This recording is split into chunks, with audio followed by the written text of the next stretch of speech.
Kaveh, thank you so much for joining in on the conversation. Before we get into the wider picture and what's going on worldwide, it's all happening as well on your doorstep in Canada. Tell us more about the protests that you see happening there. Sure. Thank you for having me on, and let me wish you and all your viewers a very happy Jewish New Year. Thank you.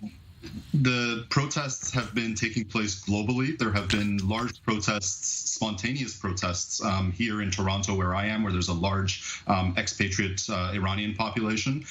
Everyone is doing what they can to amplify the voices of protesters on the ground. I think, the people that live outside the country, for the most part, are those that have been driven out by the brutal, barbaric policies of this regime. And so we stand in solidarity with those in Iran that want a different life for themselves and for their families.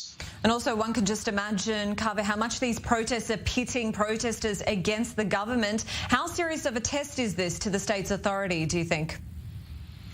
Well, the question is an important one. It's hard to answer.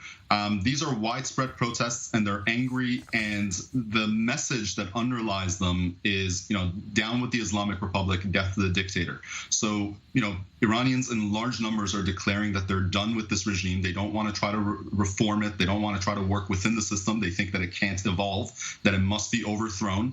If the protesters had their way, large numbers of people would, overtake the state and set up a democratic system. The problem is that Iran's regime is an incredibly brutal one, as it has demonstrated for 4 decades. It has already unleashed violence. I believe 40 or so casualties have so far been identified. The number is probably higher than that, and they will not hesitate to kill many, many more to put this protest down. So the protesters really need all the international support they can get. Are you quite shocked that people in Iran are really fighting back in the ways that they are, in really, really unprecedented ways? Boldness, unification, this really coming together. But we saw the Green Movement back in 2009. What's so different about this current protest in comparison to the other one? Well, the Green Movement, at least the first phase of it, was one that was focused on reforming the Islamic Republic. It actually wanted to work within the electoral system, the very limited electoral system of the Islamic Republic, and it tried to reform it.